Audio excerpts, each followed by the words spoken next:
یعنی جو ہے بنو بکر کا ایک شخص جو ہے اس نے حضور اکرم صلی اللہ علیہ وسلم کی شان میں کچھ گستاخی کے اشعار پڑھے اور جوئی کی انہوں نے. ہاں جی. تو جو ان کو برداشت نہ ہوا اور انہوں نے ان کو منع کیا بنو خزاعہ کے شخص نے, تو انہوں نے ان کے اوپر حملہ کر دیا, اور حملہ کرنے کے بعد انہوں نے وہ جو معاہدہ تھا اس کو ختم کر دیا, اور اس کے مطابق کئی لوگ ان کے جو ہیں وہ اس میں مارے گئے. بلکہ یہاں تک روایات میں ہے کہ وہ دوڑ کر بیت اللہ میں گئے, بیت اللہ میں بھی ان کو نہیں چھوڑا گیا, اور قریش نے بنو بکر کا جو ہے وہ ساتھ دیا, معاہدہ انہوں نے توڑ دیا.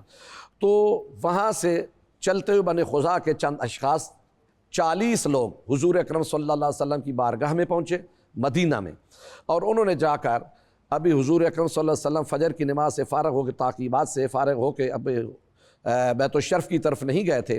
انہوں نے کچھ اشعار پڑھے کہ یا رسول اللہ, جو معاہدہ کیا گیا تھا وہ توڑ دیا گیا. انہوں نے تو ہمیں نماز کی حالت میں چھوڑا, ہم رکوع میں, سجود میں, قیام میں تھے, لیکن انہوں نے ہمارے اوپر جناب ظلم و ستم کیا. حضور علیہ الصلوۃ والسلام نے وہیں پر ارشاد فرمایا کہ میں فوراً حملہ نہیں کروں گا, میں حجت تمام کروں گا. حضور علیہ الصلوۃ والسلام نے وہاں پر 3 شرائط قریش کی طرف بھیجی. پہلی شرط کہ تم بنو خزاعہ کا جو خون بہا ہے وہ ادا کر دو, یا بنو بکر سے ہاتھ اٹھا لو, یا پھر یہ ہے کہ جو معاہدہ تمہارے اور ہمارے درمیان تھا وہ ختم ہو گیا. اور اس کے بعد, اور یہاں پر قریش نے معاہدہ ختم کرنے کے بارے میں ہی وہاں پر اعلان کیا, اور جس کے بعد اس کو اس کا بہت بڑا ہی خمیازہ بھگتنا پڑا, اور ان کو اس کے بارے میں یہ بھی ہوا کہ ہم نے یہ بہت غلط کیا ہے. اور ہمارے سیٹ پہ بہار اور پازیٹیوٹی لے کے آئے ہیں اور نالج کا خزانہ لے کے آئے ہیں ہمارے اسکالرس.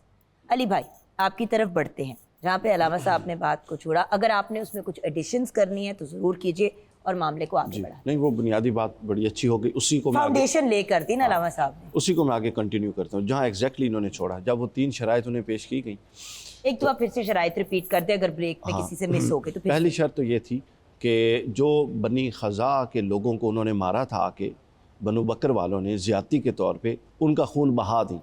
خون بہا سے مراد ہے ان کی دیت دیں, اور پہلی شرط تو یہ تھی. دوسری یہ تھی, قریش کو کہا تھا کہ ان سے اپنا ہاتھ اٹھا لیں اور آئندہ اس طرح کا عمل نہ کریں.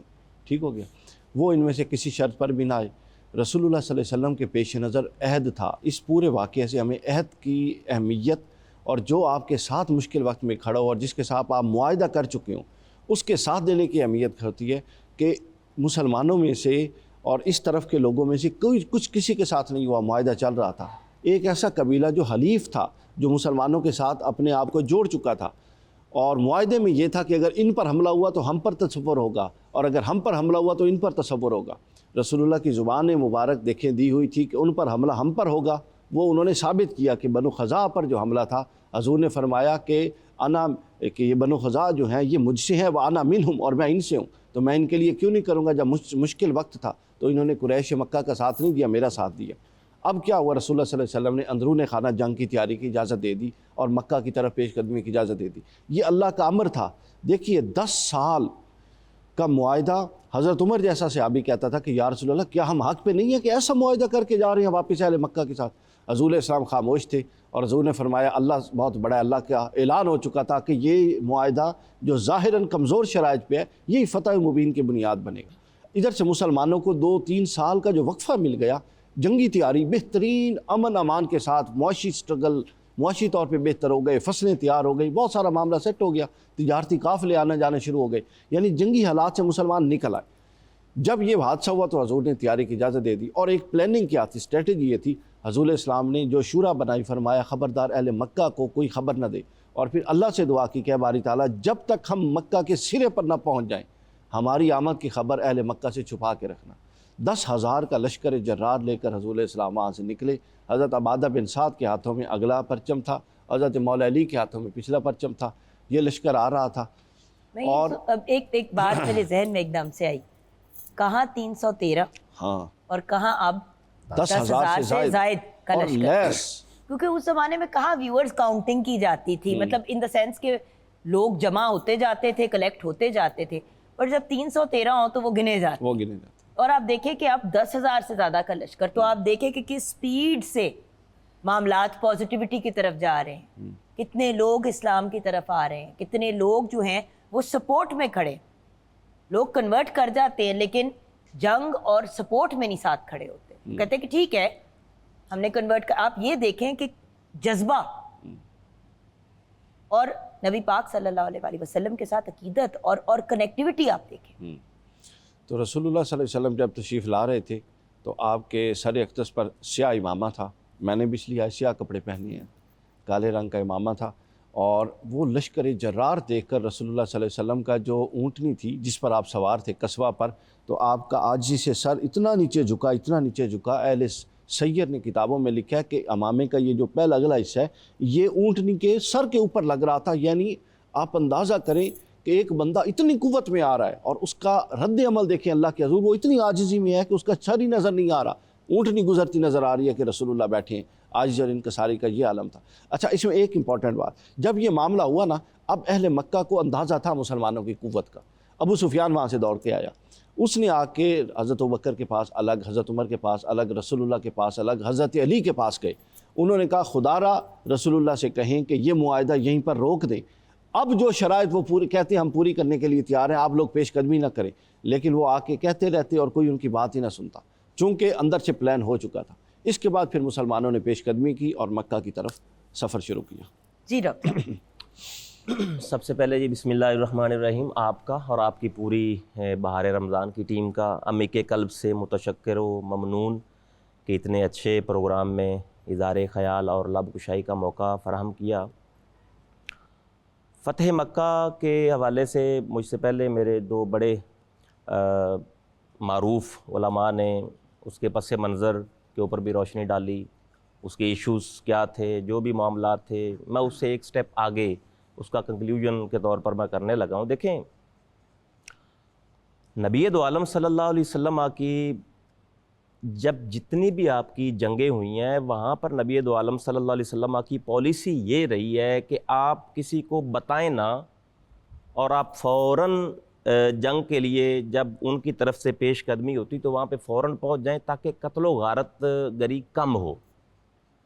اور یہی وجہ ہے کہ فتح مکہ کے حوالے سے جب حضور علیہ الصلوۃ والسلام اتنا بڑا لشکر لے کے پہنچے ہیں تو کفار کو جو ہے نا کانوں کان خبر نہیں ہوئی. اور پھر اتنا حضور علیہ الصلوۃ والسلام کا جو ہے نا وہ فتح مکہ کے ہمیں یہ درس سے جو ہے نا جو چیزیں ہمیں محدثین نے, سیر نگاروں نے یہ اخذ کی ہیں کہ اتنا آپ کا رعب و دبدبا, اتنی آپ کی جو ہے نا وہ آپ کے پاس طاقت. تو نبی دو عالم صلی اللہ علیہ وسلم کی زندگی مبارک سے ہمیں جب بھی ہم پوری ایک نظر دوڑاتے ہیں تو ہمیں حضور علیہ الصلوۃ والسلام کی مبارک زندگی سے صرف وفا کا درس ملتا ہے, امن و امان کا درس ملتا ہے, حیا کا درس ملتا ہے, سخا کا درس ملتا ہے اور عطا کا درس ملتا ہے. ایک صحابی نے عرض کیا یا رسول اللہ الیوم یوم الملحمہ, today the day of revenge, آج جو ہے نا وہ بدلے کا دن ہے. تو حضور نے فرمایا نہیں, الیوم یوم المرحمہ, آج بدلے کا دن نہیں ہے, آج مہربانی کا دن ہے, آج رحم دلی کا دن ہے.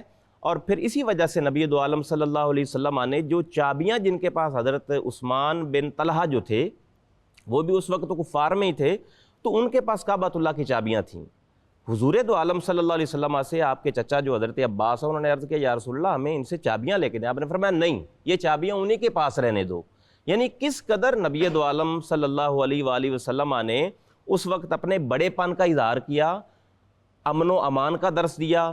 اور حضور علیہ الصلوۃ والسلام نے پھر یہاں پہ میں ایک اور نبی دو عالم صلی اللہ علیہ وسلم کی حدیث پیش کرنا چاہوں گا کہ حضور کی پوری لائف میں کبھی بھی اگر دیکھیں مکہ المکرمہ میں کفار کے کتنے مظالم جو ہم پڑھنے بیٹھ جائیں تو ہماری جو ہے نا وہ زندگیاں ختم ہو جاتی ہیں. وہ مظالم جو ہے نا وہ منصہ شہود پہ لاتے لاتے انسان تھک جاتا ہے.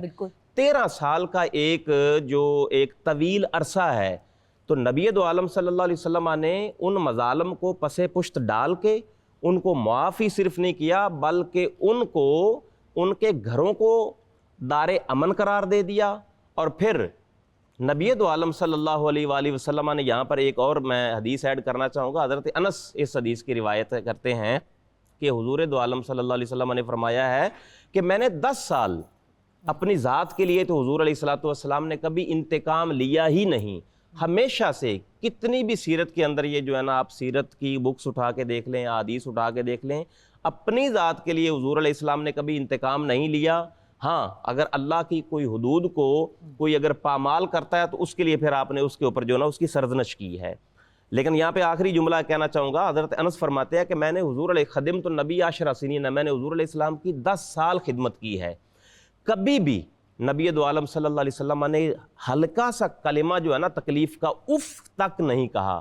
ولا قال علی لما صنعت ولا قال علی الا صنعت، کہ تم نے یہ کیوں نہیں کیا اور تم نے یہ کس لیے نہیں کیا. یہ وہ سارے نظائر، سارے شواہد، ساری مثالیں ملتی ہیں جو حضور علیہ الصلوۃ والسلام کے رحیم، کریم اور عفو درگزر کے اوپر دلالت کرتی ہیں. کیا بات ہے، ماشاءاللہ. یہاں پہ ہم بریک کی طرف جائیں گے. بریک کے بعد جب واپس آئیں گے تو علامہ صاحب آپ کی طرف واپس آئیں گے. پھر آگے مزید فتح مکہ میں ہوا کیا، کیونکہ ابھی ہم کچھ کہانی کے بیچ میں ہیں.